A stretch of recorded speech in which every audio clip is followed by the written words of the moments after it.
스페인에 한 아버지와 아들이 있었습니다. 아버지 보기에 아들이 하는 일이 마음에 드는 게 없습니다. 참다 한두 마디 하면 아들이 격하게 반응해서 서로 부르르 떠는 지경까지 이릅니다. 긴장이 계속 고조되다가 마침내 아들은 집을 나가버립니다. 아들을 내보내놓고 나니 아버지는 괴롭습니다.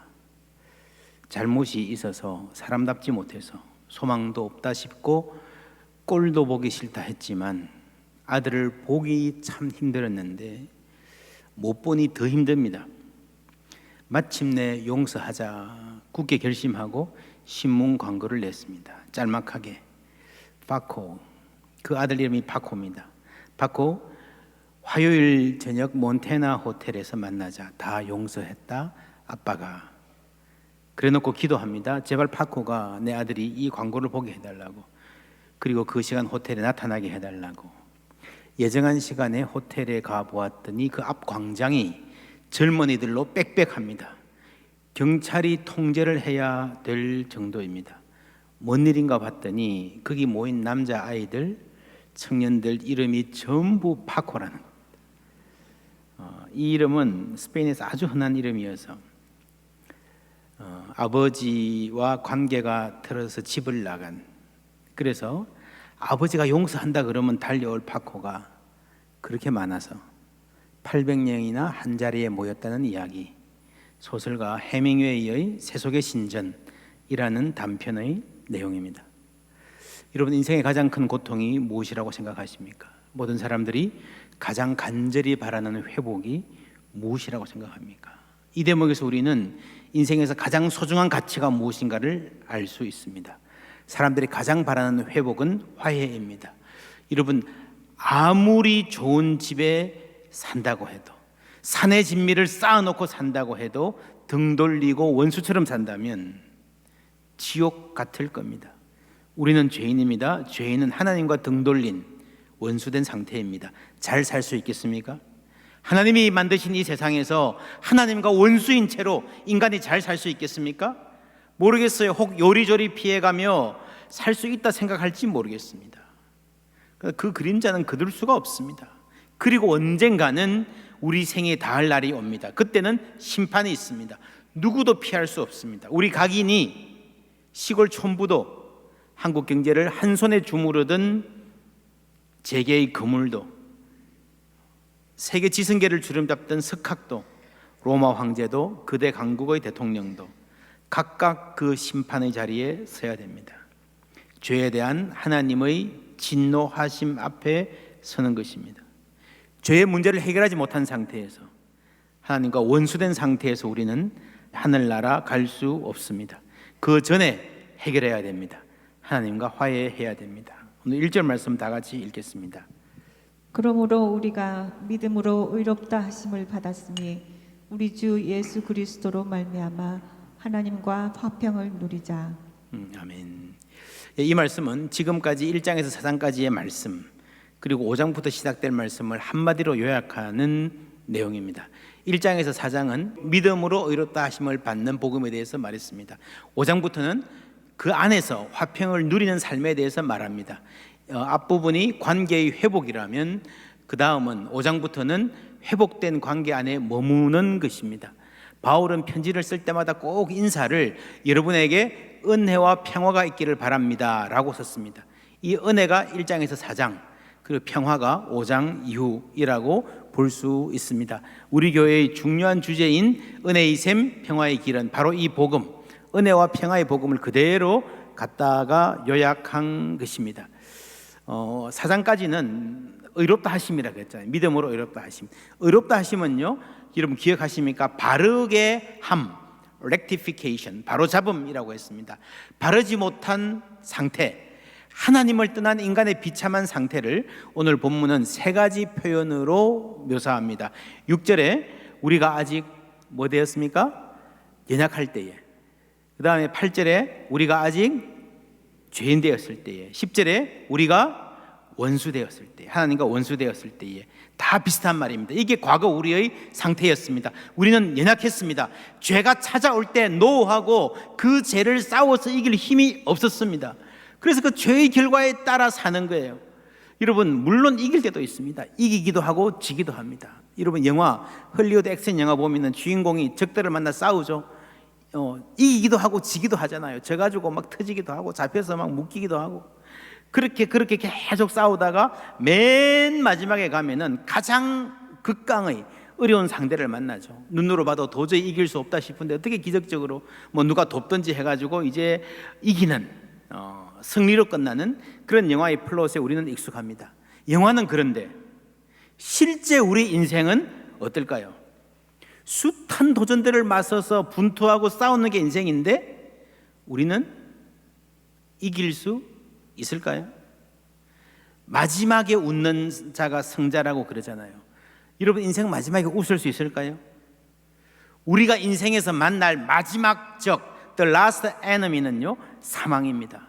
그래서 모든 인생은 그 자체로는 패배로 끝날 수밖에 없습니다. 이길 도리가 없습니다. 아무리 잘 나가던 사람도, 승승장구하던 사람도 한 번도 실패해보지 않고 패배한 적이 없다 하는 사람들도요, 그 죽음이라는 에너미, 대적을 만나서는 어떻게 할 수가 없습니다. 복음은 나는 이길 수 없지만 내 인생 그 자체로는 죽음으로 허무하다 하고 끝날 수밖에 없지만 우리가 아직 연약할 때에 기약대로 그리스도께서 경건하지 않은 자를 위하여 죽으셨도다. 이것이 복음입니다. 위하여 죽으셨도다. 나를 위하여 죽으셨도다.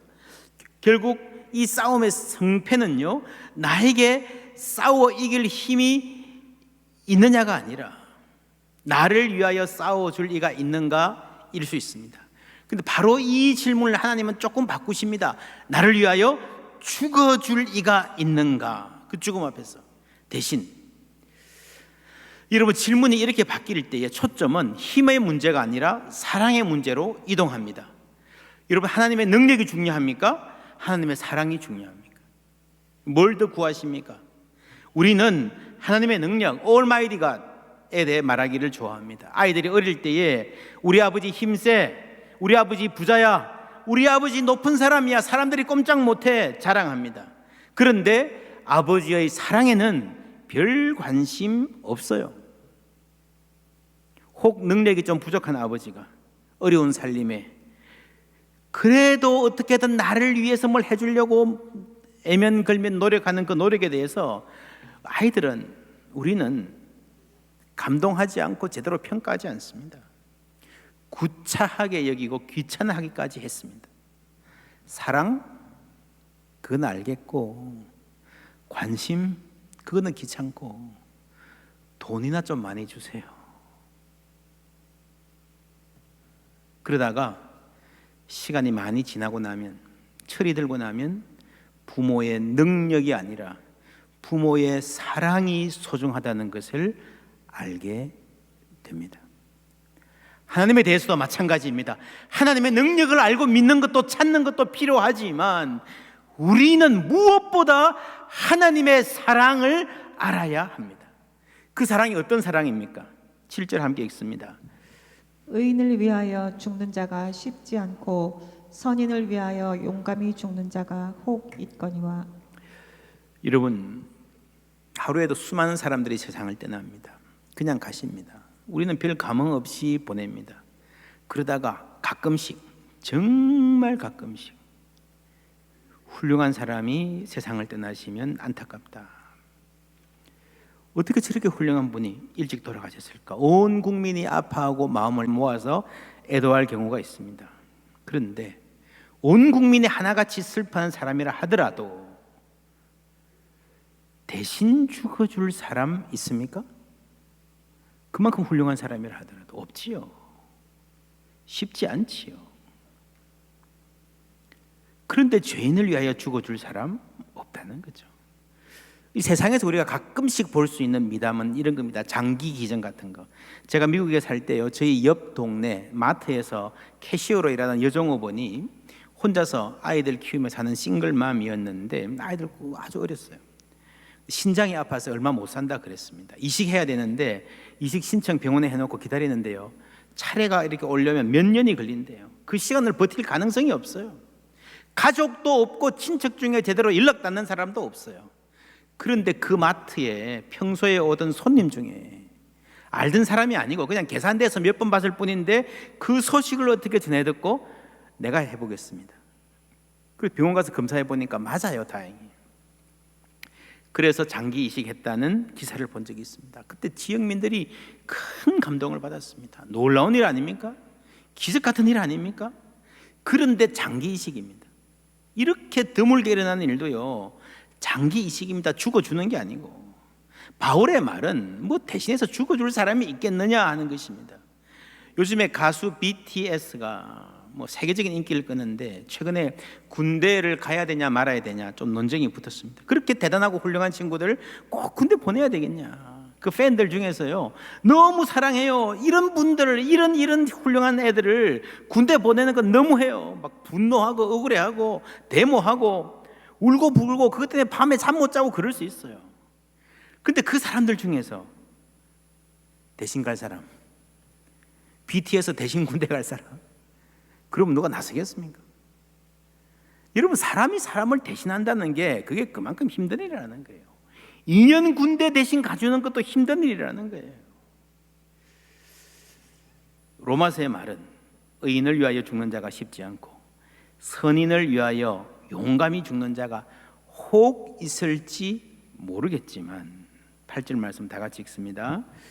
우리가 아직 죄인 되었을 때에 그리스도께서 우리를 위하여 죽으심으로 하나님께서 우리에 대한 자기의 사랑을 확증하셨느니라. 아멘. 의인이라고 해도 죽는 게 쉽지 않겠는데 죄인을 위하여 하나님이 죽어주셨다는 거죠, 예수님이.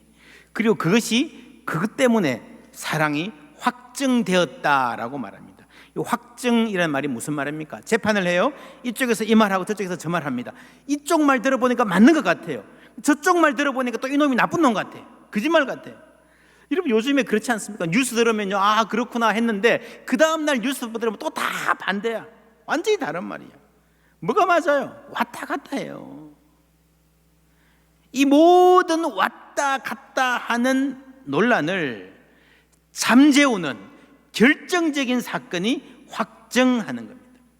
더 이상 논의의 여지가 없는 그 증거, 하나님이 우리를 사랑하신다는 그 증거가 십자가입니다. 왜 확정이 필요할까요? 그냥 십자가에 못 박혀서 우리 죄를 사하시면 되지 왜 확정이 필요할까요? 여러분, 사랑하는 것이 어려워요? 내가 사랑한다는 그 마음을 알리는 게 어려워요? 둘 다 어려워요. 사랑은 내가 하면 되지만요, 알리는 것은 상대방에게 달려있잖아요. 상대방이 알아먹어줘야 되잖아요. 십자가는 하나님께서 나를 사랑하신다는 사실을 역사 속에서 더 이상 논란이 없을 정도로 객관적으로 불가역적으로 분명히 하셨다는 확정입니다. 물론 우리에게 장래의 심판은 있습니다. 하나님의 진노하심은 여전히 앞에 남아 있습니다. 지은 죄로 본다면 우리도 그 진노의 대상입니다. 10절, 곧 우리가 원수 되었을 때에, 뭐 되었을 때요? 원수 되었을 때에 그의 아들의 죽으심으로 말미암아 하나님과 화목하게 되었은즉. 이제는 우리는 누굽니까? 원수가 아니고 화목된 자예요. 화목되었기 때문에 화목된 자로서는 더욱 그의 살아나심으로 말미암아 장래 심판에서 구원을 얻을 것이다 라고 말합니다. 원수 되었을 때에 무슨 말입니까? 하나님은 우리의 사랑을 전혀 받지 않은 상태에서, 제로, 내가 드린 게 제로인 상태에서 먼저 우리를 사랑하셨다. 우리가 하나님을 알지도 못하고 사랑하려고 하지도 않고 심지어 하나님을 적대할 때 우리를 사랑해 주셨습니다. 그래서 우리가 이제는 어떤 사람이 되었습니까? 우리의 과거의 모습 세 가지라고 이야기했습니다. 첫 번째 뭡니까? 연약할 때에, 두 번째 죄인 되었을 때에, 세 번째 원수 되었을 때인데, 이게 다 과거의 우리인데 이 셋이 비슷하지만 조금 다른 면이 있습니다. 과거에 우리가 연약했습니다. 지금은 연약하지 않나요? 우리가 좀 강해지고 있는지 모르지만 여전히 우리는 연약합니다. 과거에 우리가 죄인이었습니다. 지금은 죄인이 아닌가요? 하나님이 우리를 의인으로 인정해 주셨지만 여전히 죄인이기도 합니다. 그렇죠? 우리는 끝까지 죄인 오라 하실 때에 불러주소서라고 간청해야 한다고 했습니다. 우리는 매일 매 순간 탄식합니다. 왜 탄식합니까? 세상이 더러워서요? 세상에 나쁜 놈들이 많아서요? 악이 성행했어요? 맞아요. 맞는데 더 큰 탄식은요, 나의 죄 때문입니다. 우리가 인생 사는 동안 짊어져야 될 가장 큰 짐은 나의 죄예요. 나의 죄. 우리는 선한 일을 한다고 할 때도 얼마나 교묘하게 자기 의를 구하는지, 내가 돋보이는 것을 목표로 삼고 사는지 모릅니다. 모두 죄인입니다. 예외는 없습니다. 그래서 우리는 훌륭한 분으로 알려진 어떤 사람들, 내가 볼 때 참 존경한다, 저 사람은 좀 특별하다라고 했던 그런 분들에게서 다른 면이 보일 때에, 실수하고 넘어질 때에 놀라고 충격받았다 말합니다. 여러분 아십니까? 모든 인간은 우리를 실망시킵니다. 예외 없습니다. 모든 인간은 우리를 실망시킵니다. 여러분 옆에 분 얼굴 한번 보시겠습니까? 어떻게 나를 실망시키게 생겼어요? 아닌 것 같습니까? 한번 물어보세요. 언제 실망시키실 거예요? 모든 사람이 나를 실망시키겠지만 그 중에 가장 크고 심각하게 나를 실망시키는 사람은 나 자신입니다. 이것은 전 세계 78억 인구 중에서 내가 최고 나쁜 놈이다 라는 말이 아니고요, 내가 나를 잘 알기 때문입니다. 다른 사람은 다 그 튼 뒤에 있잖아요. 나는 그 안을 압니다. 얼마나 치졸한지, 얼마나 자기중심적인지, 겉으로는 아닌 척해도, 겉으로는 그럴 듯 말해도 얼마나 저급한 욕망에 시달리고 있는 사람인지 스스로 알기 때문입니다. 우리는 죄인입니다. 예수를 믿고 나서도, 주를 위해 많이 헌신하고 나서도 죄인입니다. 바울은 디모데전서 1장에서 내가 죄인 중에 괴수다라고 말했습니다. 과거형으로 나는 죄인 중에 괴수였다, I was. 과거의 교회를 핍박했으니 과거의 죄인이었다가 아니고요, I am, 현재형으로 말합니다. 디모데전서는 바울이 오랫동안 신앙생활하고 설교하고 그리스도를 위한 숱한 고난을 받고 나서 쓴 편지입니다. 그런데도 I am the worst among sinners, 나는 최악이다라고 말합니다. 마틴 루터도 우리는 의인인 동시에 죄인이다 했습니다. 정리하면 과거에 우리가 연약할 때지만 우리는 지금도 연약합니다. 과거에 우리가 죄인 되었을 때라고 했지만 지금도 미안하지만 죄인이 아닌 것은 아니에요. 근데 마지막 세 번째 뭐였습니까? 우리가 뭐 되었을 때에? 원수 되었을 때. 이거는 달라요. 우리가 아직도 하나님과 원수입니까? 아니죠. 절대로 아닙니다. 앞에 두 가지는 연약함과 죄인됨은 지금도 본능 중에 있지만 원수됨은 완전히 벗어난 줄 믿습니다. 우리는 하나님과 완벽하게 화해했습니다. 원수가 아니라 이미 자녀가 되었습니다. 그래서 여러분, 구원에서 가장 중요한 것은 화해예요. 화해. 하나님과 원수된 우리가 화해됐다는 게 구원의 중심이고 성경의 중심입니다. 잊어버리지 마십시오. 울림과 어울림 할 때 배운 거 기억하십니까? 예수 믿는 것은 내가 예수를 영접하는 것인데 그게 그림의 전부가 아니고 더 중요한 그림은 내가 예수를 영접할 때에 무슨 일이 일어나는가? 하나님이 나를 뭐 해주신다? 영접해 주신다. accept 해주신다. 하나님 나라에 들어갈 수 있도록 받아주신다는 거예요. 5장 2절 다 같이 읽습니다. 또한 그로 말미암아 우리가 믿음으로 서 있는 이 은혜에 들어감을 얻었으며 하나님의 영광을 바라고 즐거워하느니라. 아멘. 우리가 믿음으로 서 있는 이 은혜에 뭘 얻었다고요? 들어감을 얻었다. entrance, 들어감을 얻었다. 하나님 나라에. 그래서 지금 우리는요, 하나님을 믿었기 때문에 살아있는 이 상태에서 하나님 나라에 들어가 있고 이미 하나님 안에, 그리스도 안에, 하나님 안에 있는 줄 믿습니다. 물론 이 하나님 나라가 아직 완성되지 않았기 때문에 아직 환란이 있습니다. 다만 이뿐 아니라 우리가 환란 중에도 즐거워하나니 이는 환란은 인내를, 인내는 연단을, 연단은 소망을 이루는 줄 알미로라 했습니다. 여러분, 환란 중에도 즐거워한다 그랬습니다. 이 말은 환란을 즐거워하는 게 아니죠. 환란을 즐거워하는 게 뭡니까? 사업하다 쫄딱 망했어요. 너무 기뻐요. 그럴 사람 있습니까? 그건 아니라네. 그건 이상한 사람이죠.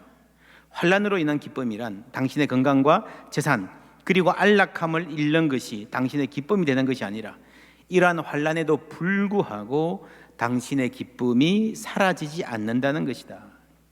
이것은 복음에 대한 믿음으로만 얻을 수 있다. 팀 켈러의 말입니다. 좀 더 정확하게 표현하면요, 환난 중에도 즐거워한다. 직역하면 3절 환난 안에서 즐거워하나니. 근데 11절에 하나님 안에서 또한 즐거워하느니라는 말이 나옵니다. 두 가지 안에서가 나오죠. 환난 안에서, 하나님 안에서. 이 둘 중에 무엇이 더 큽니까? 무엇이 더 강력합니까? 환난 안에 있지만 우리가 즐거워할 수 있는 것은요, 이것보다 하나님 안에 있다는 이 현실이 더 크고 더 결정적이고 더 강력하기 때문입니다. 환난이 없는 게 아니고, 환난을 우리가 무시하는 게 아니고, 이 세상에 환난이 많지만 우리가 하나님 안에 있기 때문에 우리는 영광을 바라보고 즐거워할 수 있습니다. 바울이 그랬습니다. 그런데 우리가 그렇지 못할 때가 있죠. 환난 때문에 낙심할 때가 있죠. 왜 그렇습니까? 문제는 우리의 눈에 환난이 더 커 보일 때가 있다는 겁니다. 우리 인간적인 눈에는 세상이 하나님보다 더 커 보일 때가 있다는 겁니다. 그래서 하나님께서 우리를 도와주십니다. 어떻게 도우십니까? 소망이 우리를 부끄럽게 하지 아니함은 우리에게 주신 뭐로 말미암아? 성령으로 말미암아 하나님의 사랑이 우리 마음에 부언받음이니. 저는 어떻게 이렇게 성경을 썼는지 모르겠어요. 얼마나 생생하게 바울의 자신의 체험과 성령의 지혜로 받은 것을 이렇게 생생하게 주전자를 들고요, 이렇게 잔에, 우리의 마음 잔에 이렇게 내 잔이 넘치나이다, 넘치도록 부어주듯이 하나님의 사랑을 부어주셨다는 거죠. 그래서 사랑이 넘치는 거예요. 하나님의 사랑을 아는 마음이 성령으로 말미암아. 10절에 곧 우리가 원수 되었을 때에 뭐로 말미암아? 그의 아들의 죽으심으로 말미암아 하나님과 화목하게 되었은즉. 여러분, 두 가지 말미암아 봤죠? 예수님의 죽으심으로 말미암아 우리를 하나님과 화해하게 만들어 주셨어요. 이제 우리는 하나님의 진노를 걱정할 필요가 없어요. 그런데 우리가 그것을 잘 모르는 거예요. 우리의 메마른 심령이, 우리의 어두운 눈이 그걸 잘 모르는 거예요. 그래서 성령께서 우리에게 오셔서 친절하게 그 사랑을 우리에게 부어주시는 거예요. 사랑을 알게 하시고 사랑을 생생하게 느낄 수 있도록 성령 하나님이 도와주시는 거예요. 여러분, 성령 충만하시기를 바랍니다. 성령 충만한 사람의 특징은 은사가 아니라요, 하나님이 나를 사랑하신다는 것을 아는 거예요. 정리하면 성자 예수님의 사역은요, 객관적인 화해를 성취하는 것입니다. 성령 하나님의 사역은 그 화해를, 성취된 화해가 나에게 생생하게 실감이 나고 하나님이 가까운 진짜 아빠, 아버지로 여겨질 수 있도록 우리 마음에 가르쳐 주시는 거예요. 성령 충만한 사람은 하나님을 아빠, 아버지라 부를 수 있는 하나님 사랑을 아는 사람입니다. 찬송 하나 함께 듣습니다.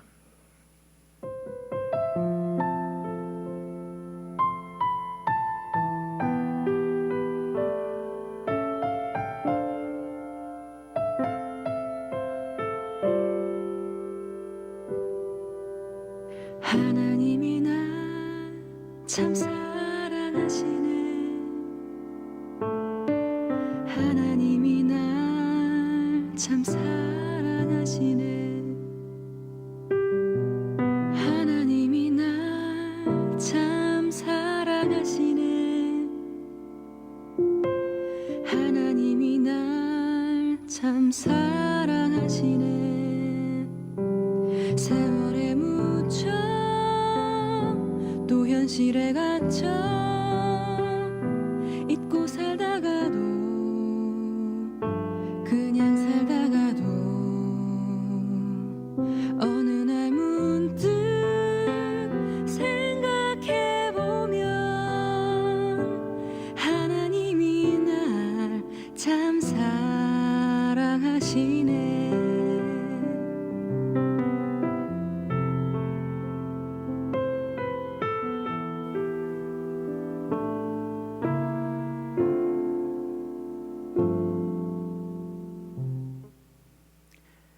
아름다운 찬양이죠. 여러분, 이 찬양이 제목이 뭔지 아십니까? 아 맞다. 이 찬양 제목이 아 맞다요. 아 맞다. 세월에 묻혀서 잊어버리고 살다가 어느 날 문득 하나님이 나를 참 사랑하시는구나. 아 맞다. 여러분, 아 맞다는 말 언제 합니까? 집에 큰 문제가 생겼어요. 어떡하지? 앞이 캄캄하고 막 찔찔맵니다. 어떡하나 하다가 아 맞다. 우리 다음 달에 적금 타잖아. 그럼 됐네. 아 맞다. 거기 우리 삼촌 있잖아. 부탁하면 되겠네. 여러분, 그게 아 맞다 아닙니까? 아 맞다. 하나님이 나를 사랑하시네. 생각나는 은혜가 있기를 주님의 이름으로 축원합니다. 우리 같이 한번 해볼까요? 손뼉 치면서 아 맞다. 다시 한번 손에 불이 나도록 아 맞다. 할렐루야. 예, 이 손에 얼얼한 느낌 이상으로 생생하게 우리 몸에 새겨지기를 바랍니다. 여러분, 그리스도인들의 모든 문제는요, 하나님의 사랑을 잊어버릴 때 생기는 거예요. 하나님이 나를 사랑하신다, 하나님이 나를 얼마나 사랑하시는지를 기억한다면 우리의 연약함, 우리의 죄인됨은 문제되지 않습니다. 그런 찬송이 있죠. 내 안에 발견한 나의 연약함 모두 벗어지리라. 여러분, 연약한 것은 문제가 아닙니다. 연약한 줄 모르고 까불고 다니는 게 문제입니다. 믿음은 나의 연약함을 발견하게 합니다. 여러분, 이 세상은 본질적으로 죄 많은 세상, 환난 많은 세상입니다. 이 세상에 근신된 일이 많고 참 평안을 몰랐구나. 이 세상에 죄악된 일이 많고 참 죽을 일 쌓였구나. 죽을 일이 쌓이고 쌓인 게, 낙심하고 넘어질 일이 쌓이고 쌓인 게 세상이에요. 그걸 모르는 게 문제예요. 비정상인데 비정상인 줄 모르는 게 그게 문제예요. 그리스도인들은 이 세상에 죄악됨을 아는 사람들입니다. 우리가 환난 가운데 있다는 것을 아는 사람들이에요. 그리고 내가 연약하다는 것도 알아요. 그러니 하나님 의지할 수밖에요. 그럴 때에 하나님 도와주시는 줄 믿습니다. 어떻게 도우십니까? 내 안에 발견한 나의 연약함 모두 벗어지리라. 이 찬송 다음 가사가 뭐죠? 주의 사랑으로, 주의 사랑으로, 주의 사랑으로 우리의 연약함이 벗어지는 거예요. 여러분, 세상에서도, 세상의 학문도 그렇게 말합니다. 사람을 담대하게 만드는 것은요, 사랑입니다. 아동 교육을 가르치는 사람들이 이런 말을 합니다. 어떤 책에서 자신감이 없는 아이라는 신호들: 질 것 같으면 그만둔다, 중단하기; 실패할 것 같으면 아예 하지 않는다, 회피하기; 좌절감을 줄이기 위해 익사를 부린다, 웃기기. 뭐 별것 아닌 것처럼 그냥 괜히 웃고 넘어가려고 하는 거죠. 남에게 해달라고 지시한다, 지배하기; 자신의 부적절함을 감추기 위해 남을 못 살게 군다, 남 괴롭히기; 못하면 다른 사람 탓을 한다, 합리화하기. 엄마 때문에 그랬잖아, 엄마가 그래라 그래가지고. 여러분, 엄마들 얼마나 많이 들어보셨습니까? 아, 저거 우리 아이 말하는 거네 싶은 대목 많으시죠? 근데 여러분, 아이들만 그렇습니까? 지배하고 합리화하고 비겁하게 남에게 책임 떠넘기고 회피하고 포기하고. 여러분, 이런 죄들이 전부 다 연약해서 생기는 거예요. 자신감 없는 아이를 어떻게 도와줄까? 부모가 자녀의 모습을 있는 그대로 사랑해 줄 때에, 자녀의 모습을 있는 그대로 사랑해 줄 때에 아이의 자존감이 높아진다. 있는 모습 그대로 사랑해 주는 것, 이것이 성경이 말하는 은혜입니다. 이 사랑을 알 때에 우리는 연약함을 벗어날 수 있습니다. 여러분, 죄도 그래요. 죄에 약한 우리가 죄의 유혹을 어떻게 이길 수 있습니까? 죄 지으면 안 돼, 혼나, 하나님이 싫어하셔, 그러면 지옥 가 하는 경고가 아니에요. 여러분, 그게 율법이에요. 우리는 안 되는 줄 알면서도 자꾸 하잖아요. 이러다가 큰일 나지 하면서도 벗어나지 못하잖아요. 여러분, 죄의 사슬을 벗기는 것은 착하게 살아야 한다는 요구가 아니라, 지옥 갈지 모른다는 협박이 아니라 오로지 주님의 사랑인 줄 믿습니다. 죄인인 나를 사랑해 주신, 사랑받을 자격이 없는 나를 사랑해 주신 하나님의 은혜만이 사람을 변화시킵니다. 여러분, 그 사랑을 알아야 돼요. 사랑하는 것도 어렵고 사랑을 알게 하는 것도 어렵다 그랬습니다. 하나님 입장에서는 사랑을 알게 하는 게 무척 어려워요. 왜요? 우리가 수준이 낮아서 그런 거예요. 그래서 성자 예수님 십자가로 우리를 사랑하셨고 사랑을 확장하셨습니다. 더 이상 분명하게 말할 수 없이 말해 주셨어요. 그런데 우리가 몰라요. 안다고 해놓고 잊어버려요. 그래서 하나님, 성령 하나님께서 친절하게 우리에게 오셔서 우리의 마음에 하나님의 사랑을 부어주신다고 했습니다. 할렐루야. 그게 구원의 은혜를 알게 해주신 거예요. 이런 은혜가 있기를 주님의 이름으로 축원합니다. 주 예수의 구원의 은혜로다. 참 기쁘고 즐겁구나. 이 세상에 죽을 일이 많이 쌓여 있음을 알아요. 그럼에도 불구하고 참 기쁘고 즐겁구나 노래할 수 있는 것은 왜요? 하나님의 사랑을 알기 때문입니다. 메마른 우리 영혼에 성령께서 하나님의 사랑을 부어주셨기 때문입니다. 여러분, 우리는 은혜 안에 있습니다. 우리는 하나님 안에 있습니다. 그래서 기쁨이 있습니다.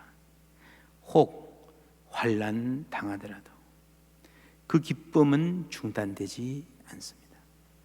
어떠한 일을 만나더라도 하나님 이끌어 가시는 길은, 그 항해는 침몰하지 않습니다. 우리가 주 안에 있기 때문입니다. 주 안에 있는 나에게 딴 근심 있으랴. 여러분, 오늘도 근심을 갖고 이 자리에 나오신 분 계실 것입니다. 우리가 정말 마음을 써야 할 것은 나를 근심하게 하는 그 무엇이 아닙니다. 정말 우리가 마음을 써야 할 것은 내가 주 안에 있는가 하는 그것입니다. 주님 안에 내가 있다는 것을 알면 우리는 안심할 수 있습니다. 주님께서 우리를 붙드시고 우리를 보호하시고 마침내 최후 승리하실 수 있도록 우리의 삶을 이끌어 주실 것입니다.